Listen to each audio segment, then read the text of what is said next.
Hari tu ada satu influencer baru beli dengan kita CBR C4RR. Kita tanya dia lah, interview sikit. Bang, kenapa yang mau beli ni? Bagi 3 sebab saja. First, dia cakap, lampu yang main handsome. Design dia tak mengelakkan. Lagi satu, bila tengok dia, handsome. Nombor 2 adalah enjin dia yang bunyi silinder 4. Memang bunyi garang. Dia punya garang bukan saja bising. Tapi bila kita dengar, dia smooth. Bila kita high rem, dia berbunyi mantap. Ini sebab dia sudah jatuh cinta pada motor ini. Nombor 3 adalah satu, dia bukan sport bike sangat. Sport bike tunduk sangat. Tapi ini motor just nice. Middle. Sport bike dekat bawah. Ini medium. Kita panggil sport bike. Sport bike. Ini 3 sebab. Dia bagi tak. Kenapa pilih CBR C4RR? Kalau dekat abang-abang dekat depan sini, adakah awak pun minat CBR ini? Kalau berminat, kita sini ada 2 pilihan color bagi you choice. Sama ada satu merah color, mileage dengan 23,000 mileage saja, ataupun satu hitam yang color. Exhaust pun standard.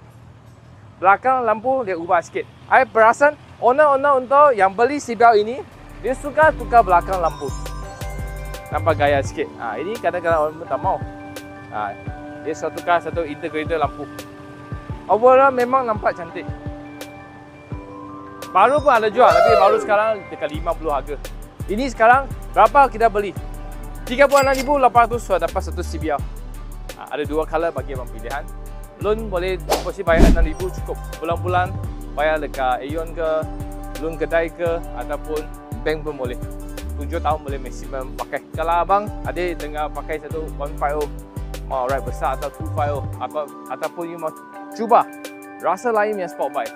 Ini satu chance yang terbaik dalam kita berkedai sini. Nak tengok datang Tia Motor World kapal sini ataupun panggil kawan inspect motor. Okey dah. Okey kan, tolong angkat. Yang penting apa? Kita biar sini adalah salesman biar nombor.